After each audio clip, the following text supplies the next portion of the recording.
Good morning, sir. Good morning, students.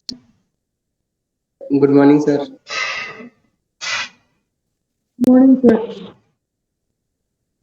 Okay, so okay so अपन ने ये Stokes theorem कर लिया था, ठीक है। अब ये हमारे तीन चार टॉपिक बाकी हैं, इनको अपन कवर कर लेते हैं। तो पहला है इसमें कंसेप्ट ऑफ सॉलिड एंगल, ठोसीय कोण की संकल्पना।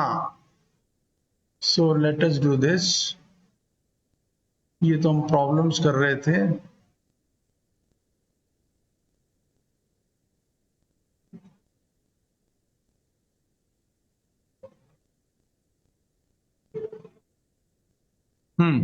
आज का पहला टॉपिक अपन ले लेते हैं,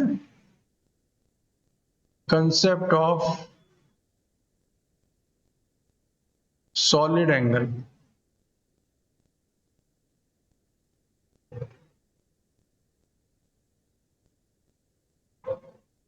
आप लोग मेरे वीडियोस देख रहे हो? तो ठोसीय कोण की संकल्पना अब अपन 2 डायमेंशन में लेते हैं। जैसे मान लीजिए अपन ने एंगल लिया, यहाँ पे कोई इस तरह का लिया, किसी सर्कल का एग्जांपल ले लिया मान लो, है ना। तो यहाँ पर एक एंगल ले लेते हैं, इसको भी अपन इस आर्क के द्वारा डिफाइन किया, जो चाप है हिंदी में जो आप चाप बोलते हो, इसके द्वारा अपन इसको डिफाइन कर लेते हैं और रेडियन में डिफाइन करते हैं, ठीक है ना। उसी तरीके से 3 डायमेंशन मतलब हमने एक पूरा शेप ले लिया, जैसे स्फेरिकल शेप ले लिया, फुटबॉल का एग्जांपल ले लिया मान लीजिए अपन ने, ठीक है ना। और उसके अंदर यदि हम किसी पॉइंट को लेते हैं तो वहां पर जो हम डिफाइन करते हैं वो क्या डिफाइन करते हैं? ठोसीय कोण को डिफाइन करता है। तो चलिए उसको डिफाइन करने के लिए मान लीजिए अपन एक अल्प क्षेत्रफल ले लेते हैं, ठीक है ना। तो एक अल्प क्षेत्रफल ले लें, सपोज कुछ इस तरह से मान लीजिए हमने ले लिया, ठीक है। और मान लीजिए इसके द्वारा हमको ये जो पॉइंट है, ओ पॉइंट, इस पर हमको ठोसीय कोण का मान ज्ञात करना। तो हम क्या करते हैं कि ये जो अल्प क्षेत्रफल है, इसकी जितनी ये जो बाउंड्री है, बाउंड्री के सारे पॉइंट इस ओ पॉइंट से मिला देते हैं। जैसे मान लो इस तरह से कर दिया,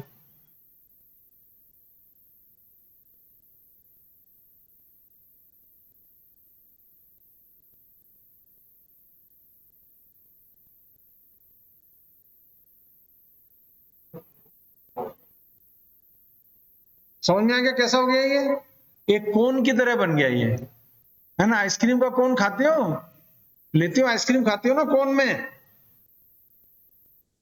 है। या बर्थडे पे आप लोग जो मनाते हो तो कैप पहनते हो एक ऊपर, वो भी जिस शेप की होती है, सबको पता है, Yes, sir. राइट। तो ये उस तरह का शेप बन गया ये हमारा जो एरिया डेल्टा एस, तो इसको अपन डेल्टा एस परपेंडिकुलर होता है, हमने बताया था आपको। तो डेल्टा एस ये क्षेत्रफल है, ठीक है। और मान लीजिए ओ बिंदु से ये जो पॉइंट है केंद्र का, है, इसको यदि अपन ले लें, ये दूरी अपन ने वेक्टर आर ले ली, है ना, आर दूरी ले ली यहाँ पे। तो ये जो है आपका वेक्टर आर हो गया, और आर कैप से अपन इसको दिखा दें, ठीक है। अब इसके बाद हम क्या करेंगे? अब हम ये ओ को केंद्र मानते हुए, सेंटर लेते हुए ओ से, है ना, हम क्या बनाएंगे? एक स्फीयर बनाएंगे जिसका जो त्रिज्या है वो एकांक हो, है ना। रेडियस इज यूनिटी, एक यूनिटी रेडियस का एक गोला, है ना। इसको गोला ही मान लो, थोड़ा बहुत इधर उधर होगा, है ना। तो ये जो इसका रेडियस है यहां से, this radius, this is 1 unity, इकाई, राइट। तो यहां पर हमने क्या बनाया? एक गोला बनाया जिसमें कि जिस पॉइंट पर हमको ठोसीय कोण चाहिए, उस पॉइंट को केंद्र मानकर और इकाई त्रिज्या लेकर हमने एक गोला बना लिया। ये सर्कल नहीं है, गोला मानना है आपको 3 डायमेंशन में, ठीक है ना। तो अब ये जो सरफेस कट रहा है यहाँ पे, ये सरफेस दिख रहा है सबको, सरफेस जो कटा है, ये भी Yes. ये वाला, चलो मैं रेड से दिखा दूं, है, ठीक है।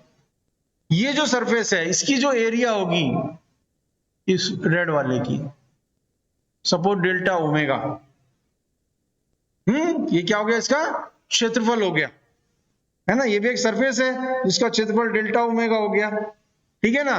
तो ये जो डेल्टा ओमेगा है इसको अपन, ये जो हमने आपका सरफेस लिया, वक्र सरफेस, कौन सा, इधर, ये जो हम दिखा रहे हैं अब आपको, इसके द्वारा ओ बिंदु पर बनने वाला ठोसीय कोण कहते हैं।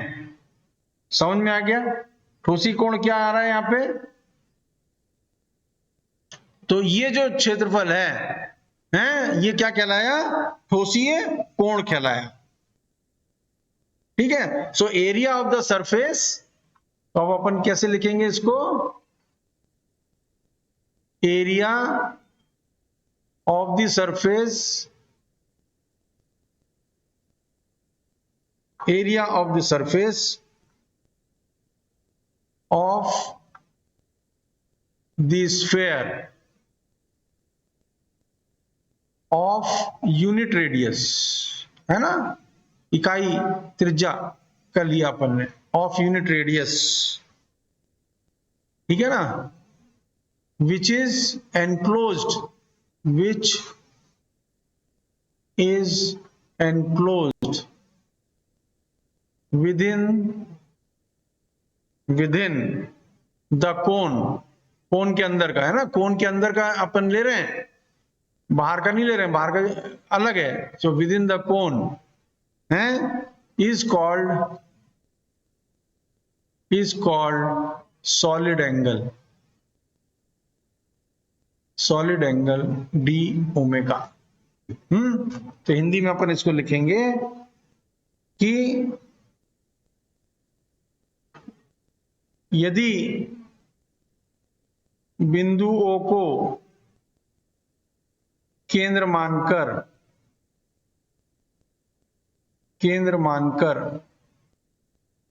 हैं एकांक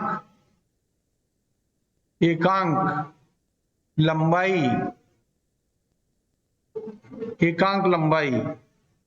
की त्रिज्या,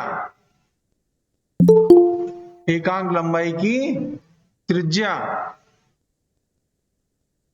है के गोलीय पृष्ठ की कल्पना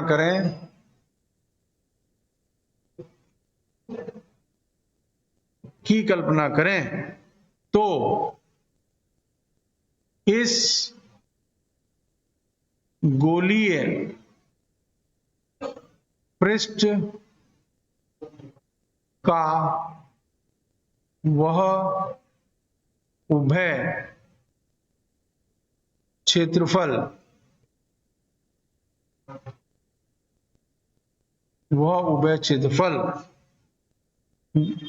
जो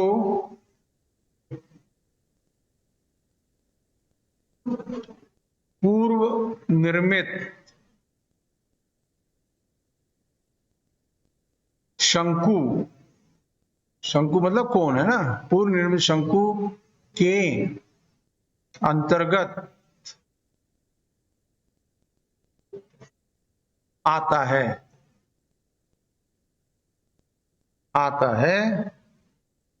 वह अभीष्ट बिंदु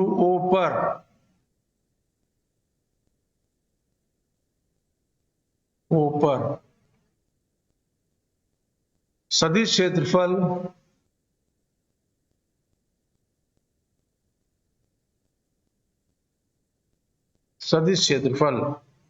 डेल्टा S का ठोसीय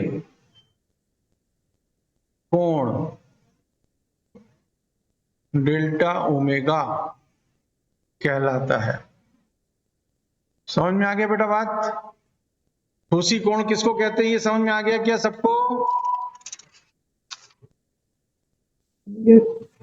ओके, अब चलो थोड़ी सी मैथमेटिक्स कर लेते हैं। अब यहां पर जो त्रिज्या इकाई है, ठीक है ना, और ये जो है ये डेल्टा ओमेगा है, और यहां पर जो त्रिज्या है इसके समानांतर, तो वो अपन कैसी हो जाएगी, अब जो है अपन यहां पर कोण बना दें,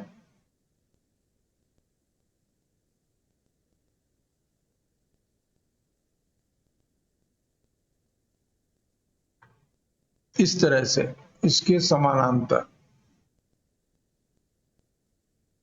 ठीक है। तो ये जो है और इसके बीच में, ये इसके बीच में जो कोण है दैट इज सपोज थीटा। समझ में आ रहा है?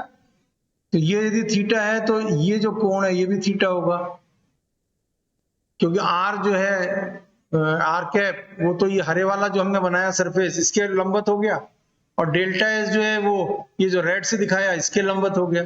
तो इन दोनों के बीच का कोण थीटा, तो इधर भी जो दोनों लाइन हमने खींची हैं इनके बीच का कोण भी क्या हो जाएगा, थीटा हो जाएगा, है ना। ये जो दोनों लाइन हमने बनाई है, एक तो ये रेड से इसके लिए और ग्रीन से इसके लिए, तो इन दोनों के बीच का कोण क्या बन गया, थीटा बन गया। क्लियर हो गया बेटा बात? अब हम इसके लिए रिलेशन लिख सकते हैं, इसके लिए हम लिख सकते हैं delta omega,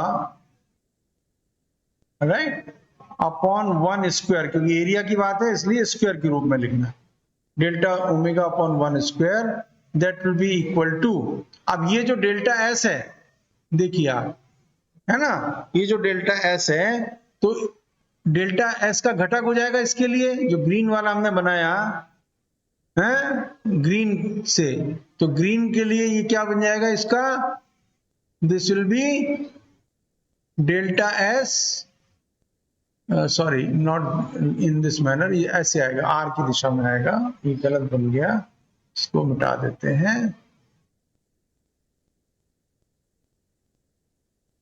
okay, this will be in this direction, ठीक है ना, इसकी डायरेक्शन, ये हो जाएगा डेल्टा एस कॉस थीटा, है ना, क्योंकि थीटा एंगल है, ठीक है, तो ये डेल्टा एस कॉस थीटा हो गया।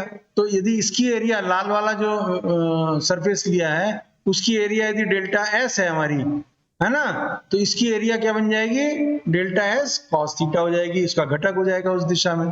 तो इस तरह से डेल्टा ओमेगा के समानांतर जो है ये वाला सरफेस आ गया, कौन सा सरफेस आया, जिसकी area delta S cos theta है, ठीक है ना। इसलिए अपन रिलेशन लिख सकते हैं, जैसे अपन सिमिलर ट्रायंगल्स में लिखते थे उसी तरह से यहां लिख सकते हैं, delta omega upon 1 square that is equal to delta S cos theta, है ना, उसके समानांतर, और दूरी कितनी आर, तो आर स्क्वायर, ठीक है ना, आर दूरी पे अपन ने लिया हुआ था।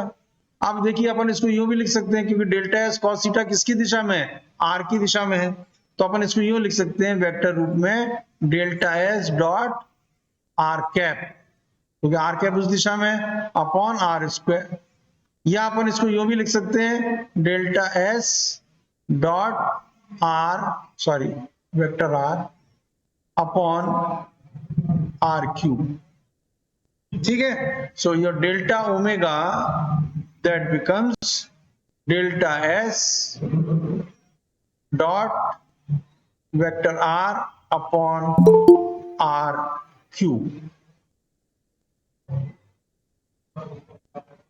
समझ में आ गई बात? This is an important relation. ये किसका निकाल लिया रिलेशन अपन ने, डेल्टा ओमेगा का रिलेशन निकाल लिया, ठीक है ना।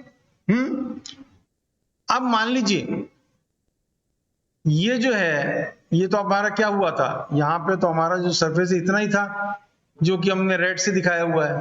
यदि अपन कोई क्लोज्ड सरफेस ले लें, जैसे वही फुटबॉल का एग्जांपल, ठीक है ना, पूरा बंद सरफेस, और उसके अंदर कोई बिंदु लें, पूरा बंद सरफेस ले लिया, और इसके अंदर कोई बिंदु ले लिया, ओ बिंदु, है ना, तब क्लोज सरफेस के कारण इस बिंदु ओ पर बनने वाला ठोसी कोण क्या होगा, है the solid angle subtended by this close surface at the point O।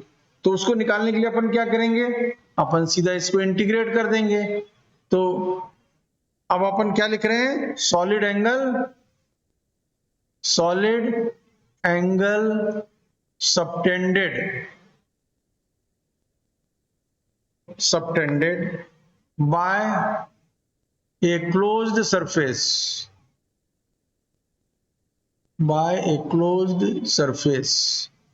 at the point O, मतलब किसी बंद पृष्ठ द्वारा, eight the point O inside the surface, हाँ ये इंपॉर्टेंट है, इनसाइड द सरफेस है, eight the point O inside the surface है, ये ध्यान में रखें। तो इसका मतलब हिंदी में अपन क्या लिख रहे हैं, किसी बंद पृष्ठ द्वारा पृष्ठ के अंदर स्थित बिंदु O पर कुल ठोसीय कोण है, किसी बंद पृष्ठ द्वारा पृष्ठ के अंदर स्थित बिंदु O पर निर्मित कुल ठोसीय कोण, तो क्या हो जाएगा, omega. Suppose that is equal to integral delta omega, that is equal to integral delta S cos theta upon R square, ठीक है ना, पूरे बंद सरफेस पे, ऑलराइट। तो अब डेल्टा S cos थीटा तो क्या है, वो जो सरफेस हमने छोटा सा लिया था उसका क्षेत्रफल है। इस तरह के सरफेस यदि अपन मिलाते चले जाएं, हैं, इस तरह के सरफेस हम मिलाते चले जाएं, तो ये क्या होगा, इसके अंदर बंद हो जाएगा ना, ये सरफेस मिला दिया हमने सब, वही हमारा जो फुटबॉल है उससे ये सरफेस मिल गया ना, तो बिंदु अंदर आ गया। तो ये पूरा जो एरिया है, पूरा क्षेत्रफल वो कितना हो गया, ऐसे डेल्टा S cos थीटा यदि अपन जोड़ते चले जाएं, तो इस जो स्फीयर लिया हमने, गोला लिया, उसका क्षेत्रफल क्या बनेगा, कोई भी, R तो कोई दिक्कत नहीं, R तो सेम रहेगा, R कांस्टेंट है, ठीक है ना, तो R की कोई प्रॉब्लम नहीं है। तो डेल्टा S cos थीटा का इंटीग्रल क्या बनेगा बेटा, कोई भी बता सकता है, गोले का क्षेत्रफल सरफेस का। Yes, sir. गोला स्फेयर की सरफेस एरिया, गोले का क्षेत्रफल 4 pi r square. है, 4 pi r square. Very good, 4 pi R square, that's good, and divided by R square, so that is equal to 4 pi. Okay, तो इस तरह से क्या होगा, कोई भी R त्रिज्या का यदि गोलीय पृष्ठ है, ठीक है ना, तो उसके द्वारा उसके अंदर स्थित बिंदु O पर ठोसीय कोण का मान क्या होगा, 4 पाई होगा। क्लियर हो गया दिमाग में सबके? तो ये पहला टॉपिक हो गया। अब चलिए दूसरे टॉपिक पे चलते हैं। दूसरा टॉपिक है गॉस लॉ, गाउस का नियम, गाउस का नियम। इसको इस तरह से भी पूछ लेते हैं कि Gauss law from inverse square law, inverse square law मतलब व्युत्क्रम वर्ग नियम। आप जानते हो जो E होता है, वेक्टर E, विद्युत क्षेत्र, वो किसके द्वारा दिया जाता है, KQ upon R square, E is equal to, सबको पता है, that is Q upon 4 pi epsilon 0 R square. तो इसको अपन क्या कहते हैं, व्युत्क्रम वर्ग का नियम। इसकी सहायता से हमको गाउस का नियम जो है वो प्रूव करना है। अब पहले तो देखिए गॉस लॉ कहता क्या है। तो according to Gauss law, the outward flux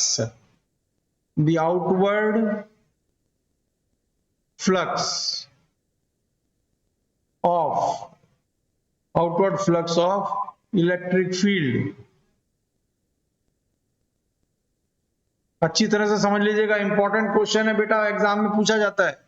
the outward flux of electric field across a closed surface, ध्यान देने की बात, across ए क्लोज्ड सरफेस है, सरफेस क्लोज होना चाहिए, बंद, across a close surface, equals 1/ε0 times the net charge contained in the volume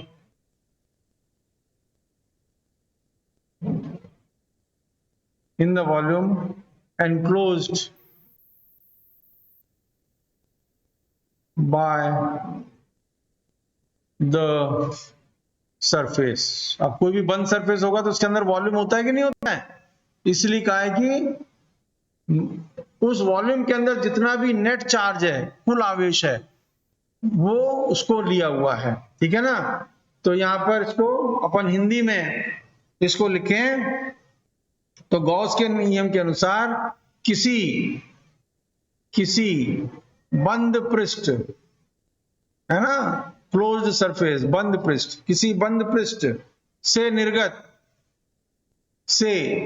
निर्गत outward निर्गत कुल फ्लक्स को फ्लक्स ही लिखना हिंदी में भी है ना, कुल विद्युत फ्लक्स, सॉरी इलेक्ट्रिक फील्ड लिया ना, तो दिस शुड बी कुल विद्युत फ्लक्स उस पृष्ठ द्वारा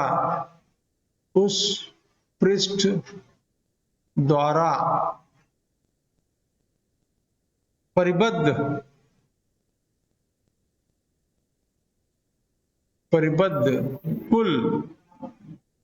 कुल आवेश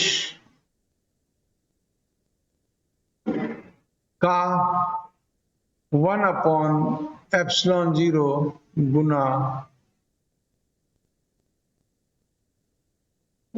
होता है। तो इसको यदि अपन मैथमेटिकल रिलेशन के रूप में लिखें तो हम लिख सकते हैं कुल विद्युत फ्लक्स फाई ई, सपोज है ना, विद्युत फ्लक्स। तो फ्लक्स क्या होता है, फ्लक्स के लिए इंटीग्रल क्या होता है, एक्सप्रेशन याद है किसी को, फाई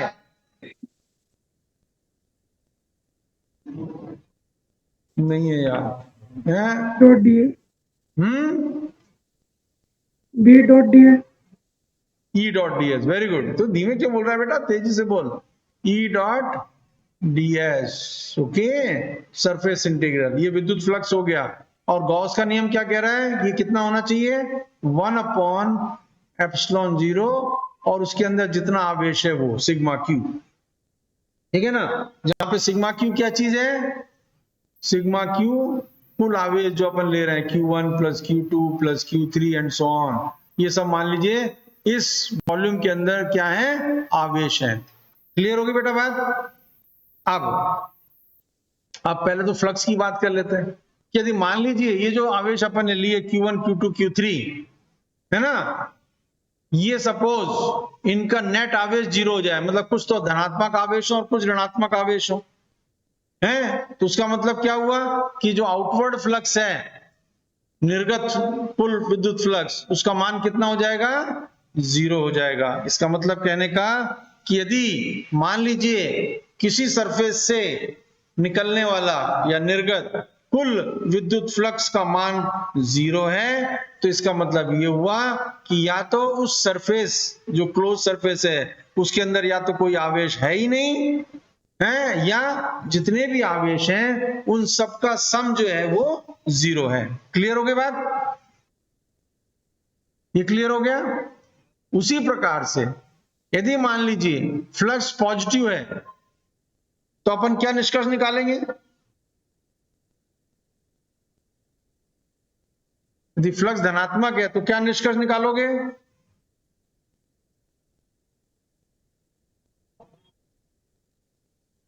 जो कुल आवेश है उस सरफेस के अंदर वो क्या होगा, धनात्मक होगा, इसलिए निर्गत फ्लक्स जो है वो क्या है, धनात्मक है। और यदि ऋणात्मक है तो इसका मतलब कि अंदर जितना भी आवेश है, कुल आवेश, वो क्या होगा, ऋणात्मक होगा। समझ में आ गया, एनी डाउट। ना नो सर। सर। ओके, अब चलो अपन एक सिंगल आवेश ले लेते हैं ना, एक सिंगल आवेश Q, सबका जोड़ दिया, जोड़ करके एक सिंगल आवेश बना दिया, कुछ भी हो सकता है वो, पॉजिटिव हो निगेटिव हो, ठीक है ना।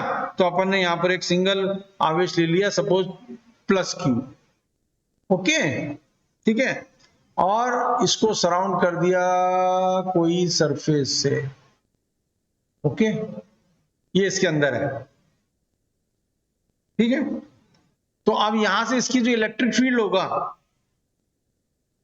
ये सर्कल नहीं है, ये पूरा सरफेस 3 डायमेंशन में इमेजिन करना है आपको, है आप आराम से जैसे फुटबॉल को इमेजिन कर लो, ओके।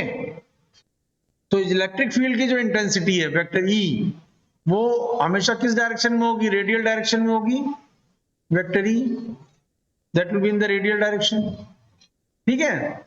अब मान लीजिए ये किसी भी पॉइंट पे, चाहे पर इधर लें चाहे इधर लें चाहे इधर लें, कहीं पर भी, है ना, ये डायरेक्शन होगा वेक्टर ई का, वेक्टर ई, क्योंकि ये प्लस चार्ज यहां से तो बाहर की तरफ हो गया। अब अपन इसका एक छोटा सा सरफेस ले लें, सपोज, ओके, अत्यल्प सरफेस, ठीक है। तो इसके लिए जो एरिया है, एरिया की दिशा क्या हो जाएगी, ये मान लीजिए दिशा होगी इसके लंबवत, दिस इज डेल्टा एस, हो गई कि नहीं, ठीक है। तो अब इसके लिए देखो अपन क्या लिख सकते हैं, अब यहां पर इस, ये जो सरफेस अपन ने लिया, ये मान लीजिए इसकी दूरी है r, आवेश से, आवेश से ये दूरी r है, ठीक है। तो इस बिंदु पर, सपोज इस बिंदु को भी ले लें अपन, मान लो P, तो P बिंदु पर विद्युत क्षेत्र का मान क्या हो जाएगा, इलेक्ट्रिक P बिंदु पर विद्युत क्षेत्र का मान, electric field at the point P, inverse square law से अभी बताया था आपको,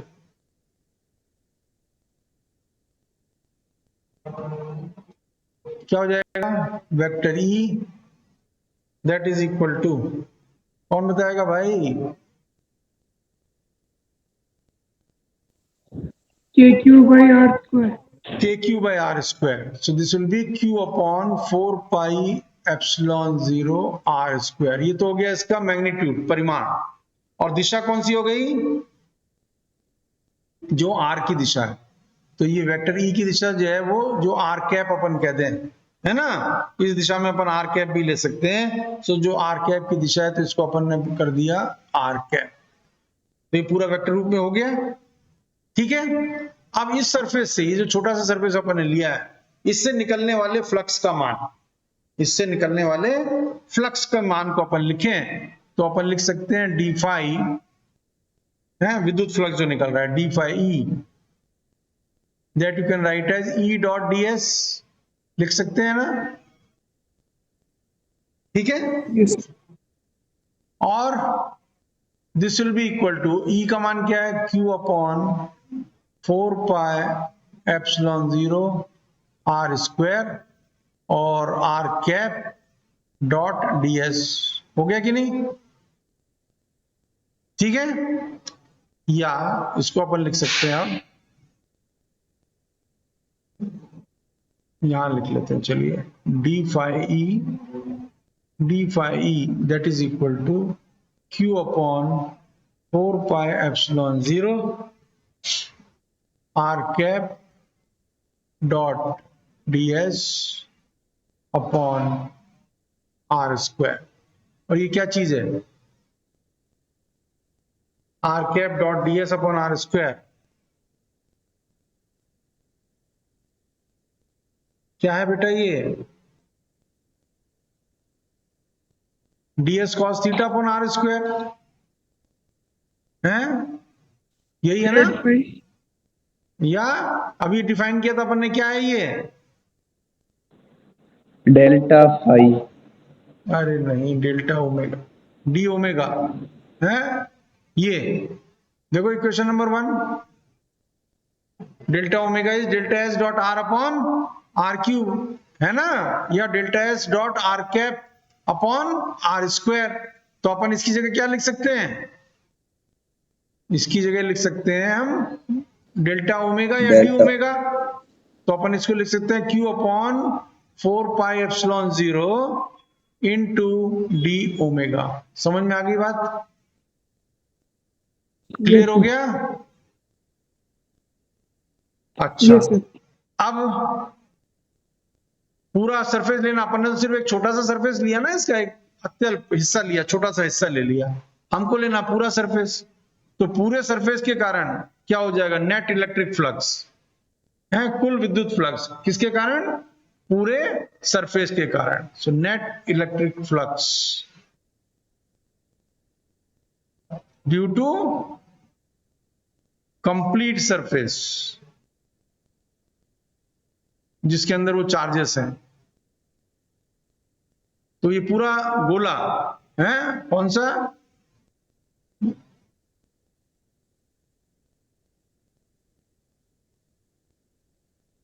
ये पूरा है, ये पूरा ले लिया वो अपन ने, पूरा ले लिया। ठीक है, अब इसको जब ले लिया तो क्या हुआ?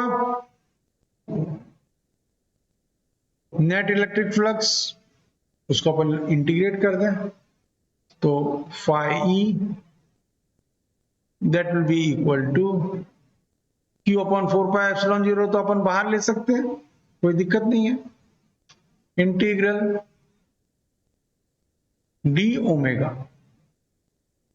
है ना? अब ये इंटीग्रल डी ओमेगा का मान क्या होगा? अब ये बंद सरफेस है, बंद सरफेस के अंदर जो आवेश है अपन ने लिया है, तो बंद सरफेस के अंदर इंटीग्रल डी ओमेगा का मान क्या मिलता है? अभी निकाला था बंद सरफेस के लिए, क्या मिला? कितना है ये? 4 पाई। बड़ी जल्दी भूल गए बेटा, हैं? तो बंद सरफेस के लिए integral D omega that is 4 pi. So Q upon 4πε0 into 4 pi that is equal to Q upon ε0। तो यही तो अपन चाहते थे, है ना? कि आपने Q आवेश लिया है, तो अब यहां देखिए आपने जो ये डिफाइन किया, यहाँ पे ये डिफाइन किया आपने, है गाउस लॉ। तो हमको ये मिल गया integral E dot D S that is equal to Q upon ε0। तो इस तरह से गॉस का थ्योरम जो है वो प्रूव हो गया। कोई डाउट किसी को यहां पर? No sir. ओके, अब देखिए ये जो Q है आवेश, ये किसी आयतन के अंदर है ना, सरफेस बंद है तो आयतन में है, किसी आयतन में है। और यदि अपन ये मान लें कि सपोज आवेश घनत्व मतलब आवेश प्रति एकांक आयतन अपन रो से लिखें, तो अपन यहां पर मान लें रो आवेश घनत्व, रो आवेश घनत्व, चार्ज डेंसिटी है, चार्ज डेंसिटी आवेश घनत्व मतलब चार्ज पर यूनिट वॉल्यूम, आवेश प्रति एकांक आयतन। ठीक है, अपन ये मानो चार्ज पर यूनिट वॉल्यूम। ठीक, तो अपन लिख सकते हैं Q इज इक्वल टू अपन लिख सकते हैं इंटीग्रल रो डीवी, है ना? क्योंकि रो तो क्या हो गया? आवेश अपॉन आयतन, और आयतन से गुणा कर दिया तो आवेश बन गया। तो Q इज इक्वल टू क्या हो गया? इंटीग्रल रो डीवी, यदि अपन पूरे आयतन के लिए इसको निकालें। ठीक है, इस Q के मान को हम यहां लिख दें, ये मान लीजिए हमारी इक्वेशन नंबर 2 है सपोज, है ना? 2 ही है ना यहाँ पे, और कोई 2 तो नहीं लिया अपन ने, 1 ली थी और नहीं ली। ठीक है, ये इक्वेशन नंबर 2 मान लें दी, तो अपन लिख सकते हैं phi E that is equal to 1 upon ε0 integral rho DV है। एक आपका एक्सप्रेशन ये आ गया, ठीक है ना? है, तो एक गॉस लॉ अपन इस तरह से भी अपने को मिल गया। इसमें कोई डाउट किसी को? No sir. तो इस तरह से भी प्रूव करने के लिए पूछा जा सकता है कि इस तरह से प्रूव कीजिए आप। ठीक है, अच्छा, एक डिस्प्लेसमेंट वेक्टर के आधार पर शायद आपको 12th में बताया गया होगा वेक्टर डी, विस्थापन घनत्व, डिस्प्लेसमेंट डेंसिटी वेक्टर डी, और नहीं तो पढ़ेंगे अपन बाद में, यदि नहीं बताया गया तो अभी मान लो सिर्फ इसको यहां पे डिस्प्लेसमेंट डेंसिटी वेक्टर डी से लिखते हैं अपन इसको, है ना, डिस्प्लेसमेंट डेंसिटी। ओके, तो डिस्प्लेसमेंट डेंसिटी डी जो होता है that is equal to epsilon zero vector E, और vector E that is your D upon epsilon zero. ठीक है, यह है विस्थापन घनत्व। ठीक, तो यदि अब यहां पर देखिए इस रिलेशन से अपन इसको लिख सकते हैं एप्सिलॉन जीरो, और फाई ई क्या होता है, फाई ई हमारा integral E dot D S है ना, फाई अपन ने लिखा था नहीं, ये देखिए this is phi E is equal to integral E dot D S, right. तो फाई ई की जगह अपन लिख सकते हैं integral E dot D S.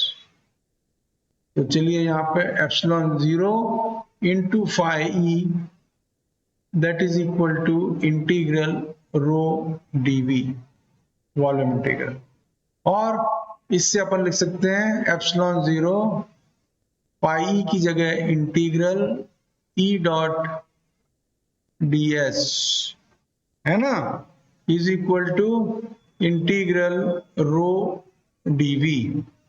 Okay, अब एप्सिलॉन जीरो वेक्टर ई क्या है, अभी अपन ने देखा वेक्टर डी, तो अपन लिख सकते हैं integral D dot D S that is equal to integral rho dv, volume integral, this is surface integral, this is surface integral, this is volume integral. So this is another relation. Clear हो गया, कोई doubt यहाँ Yes. तक? No doubt, sir. Okay, अब चलिए निकालें differential form, तीसरा point हमारा differential form, differential form of Gauss law।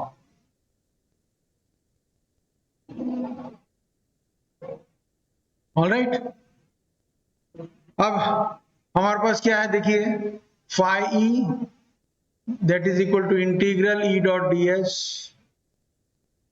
Surface integral, and this is nothing but अभी अपन ने देखा 1 upon epsilon zero integral rho D V, देखा ना अपन ने अभी, Yes, sir. Right. Okay, then हमारा जो गॉस डाइवर्जेंस थ्योरम हमने पढ़ा था, गॉस डाइवर्जेंस थ्योरम, इसके अनुसार हम integral E dot D S को लिख सकते हैं, कोई भी बताएगा क्या लिख सकते हैं integral E dot D S?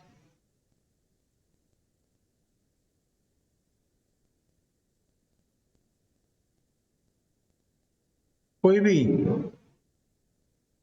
Gauss divergence theorem पढ़ते नहीं हो, मैंने इसलिए कहा मेरे वीडियोस को सुनो, हैं 10 बार सुनो एक एक वीडियो को, दिमाग में बैठ जाएगा बिल्कुल आपके, हैं घर में रोटी तो नहीं बनानी पड़ती ना, तो पढ़ाई करिए। तो integral E dot D S that is equal to according to Gauss divergence theorem the integral divergence of E D V, divergence of E D V volume integral, ठीक है ना। ये क्या है, गॉस डाइवर्जेंस थ्योरम कहता है, जो हम पढ़ चुके हैं, ठीक है। तो आप देखिए, आप इनको कंपेयर कीजिए इन इक्वेशंस को, इनके नंबर दे दे, मान लीजिए 2 नंबर यहां दिया अपन ने, तीसरी इक्वेशन हमने यहां प्राप्त कर ली, चौथी यहां पे प्राप्त कर ली, और ये 5 नंबर दे दें, इसको 6 दे दें। तो 5 और 6 को कंपेयर करें, देखिए लेफ्ट हैंड साइड में integral E dot D S है, तो राइट हैंड साइड बराबर हो जाएंगी, right. So right hand side से अपन लिख सकते हैं integral divergence of E dv volume integral is equal to 1/ε0 integral rho dv, है ना? ओके, तो दोनों तरफ dv है तो अपन लिख सकते हैं divergence of E that is equal to rho upon epsilon 0। तो एक फॉर्म तो ये आ गया, और del dot E that is equal to rho upon epsilon 0, ये एक फॉर्म आ गया। ऑलराइट, अच्छा, अब D अपन जानते हैं, D is equal to epsilon 0 E vector D, अभी अपन ने देखा था एप्सिलॉन 0 वेक्टर E, ठीक है ना? तो यहां पर E की जगह यदि अपन D लिखना चाहें तो एप्सिलॉन 0 अपन राइट हैंड साइड से इधर ले लें तो ये एप्सिलॉन 0 E बन जाएगा। तो अपन लिख सकते हैं इसको लेते हुए del dot D that is equal to rho, ये तीसरा फॉर्म आ गया है। ये सब क्या है? ये सब डिफरेंशियल फॉर्म है गॉस लॉ के, ये सारे फॉर्म जो हैं ये डिफरेंशियल फॉर्म है गॉस लॉ के। क्लियर हो गया? कोई डाउट है यहाँ पे? Okay, yes sir. तो अब अपना कितने टॉपिक कर लिया अपन ने? हमने कर ली 3, है ना? चौथा ले लेते, छोटे छोटे टॉपिक है, हो जाएंगे। चौथा, लैप्लासियन ऑफ ए स्केलर, है ना? किसी अदिश राशि का लैप्लासियन। तो अपन एक प्रॉब्लम कर चुके हैं, आपने देखा होगा डेल स्क्वायर का, ठीक है ना? तो वही यहां पे यूज किया हुआ। तो लैप्लासियन जो है वो अपन डिफाइन करते हैं डेल स्क्वायर। तो कोई स्केलर यदि अपन v मान लें तो del square v, Laplacian of a scalar, मतलब क्या हुआ? Divergence of gradient of v। Del square v क्या हो गया यहाँ पे? Del square v that is nothing but del dot del v। पर ये अपन लिख सकते हैं सिर्फ स्केलर के लिए, वेक्टर के लिए मैं बताऊंगा क्या लिखेंगे। यदि मान लो जो v की जगह वेक्टर a होता तो हम इसको ग्रेडियंट की तरह नहीं लिख सकते, राइट? क्यों नहीं लिख सकते? क्योंकि ग्रेडियंट ऑफ वेक्टर नहीं है अपने पास, ठीक है? Gradient of a scalar quantity है। समझ में आ गई बात? तो अब ये जो डेल डॉट डेल v है, ये अपन क्या लिखेंगे इसको? I delta by delta x plus J delta by delta y plus K delta by delta z dot same I delta by delta x plus J delta by delta y plus K delta by delta z v, ठीक है?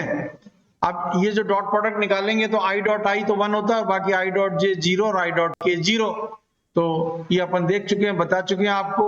तो यहां पर क्या हो जाएगा कि अब ये क्या बन जाएगा? Delta square by delta x square, पहला वाला बन जाएगा। दूसरा delta square by delta y square, और तीसरा delta square by delta z square. तो डेल स्क्वायर वी हमारा हो जाएगा delta square V by delta x square plus delta square V by delta y square plus delta square V by delta z square. मतलब Laplacian यदि अपन किसी scalar field का निकालें डेल स्क्वायर वी का, तो वो भी क्या होगा? स्केलर होगा। ये भी स्केलर, इसमें कोई वेक्टर नहीं है कहीं पे भी। This is also a scalar quantity, अदिश राशि है। समझ में आ गया? तो ये था अपना चौथा पॉइंट, और लास्ट पॉइंट है अपना पांचवा, 5th पॉइंट, और 5 मिनट लेंगे आपके। So that is now Poisson's. ये पूछी जाती है बेटा, ये इंपॉर्टेंट है। Poisson's and Laplace equations, okay? इनको देखो, तो अभी अपन ने गॉस लॉ देखा, गॉस लॉ के अनुसार according to Gauss law divergence of E is equal to rho upon epsilon zero, देखा था ना अभी अपन ने, हैं? और कि कोई भी यदि कॉन्जर्वेटिव फील्ड ले लें अपन, संरक्षित क्षेत्र, कॉन्जर्वेटिव वेक्टर फील्ड, तो अपन जानते हैं कि उसके लिए अपन लिख सकते हैं, कोई भी कॉन्जर्वेटिव वेक्टर फील्ड अपन ने ले लें तो वो जो कॉन्जर्वेटिव है, यदि संरक्षित क्षेत्र है, संरक्षित सदिश क्षेत्र है, तो उसके लिए अपन लिख सकते हैं, मान लीजिए वेक्टर ई है हमारा, वेक्टर ई हमारा जो है वो संरक्षित सदिश क्षेत्र है, तो इसको अपन इस तरह से लिख सकते हैं माइनस डेल फाई और माइनस ग्रेड फाई, ये हम आपको बता चुके हैं, निकाल चुके हैं, ठीक है। तो अब अपने को सिंपली क्या करना है, इस वेक्टर ई का मान इस वाले रिलेशन में रख दो, पहले वाले रिलेशन में, तो क्या बन जाएगा आपके पास, divergence of minus grad phi that is equal to rho upon epsilon zero, ठीक है। So divergence of grad phi, तो अभी अपन ने देखा क्या है, क्या चीज है divergence of grad phi, phi scalar है यहाँ पे, तो अभी ये इसमें देखा ना चौथे पॉइंट में, ये क्या चीज लिख सकते हैं अपन इसको, डेल स्क्वायर सर है ना।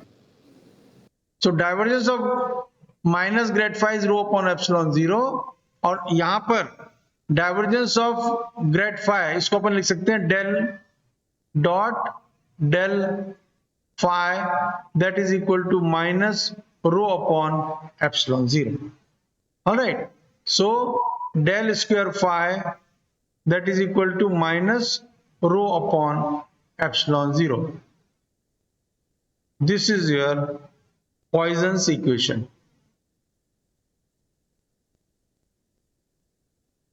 Poisson's equation. और इसी में यदि अपन इसको ले लें आवेश रहित, मतलब यदि रो का मान जीरो हो, है ना, for a charge free space,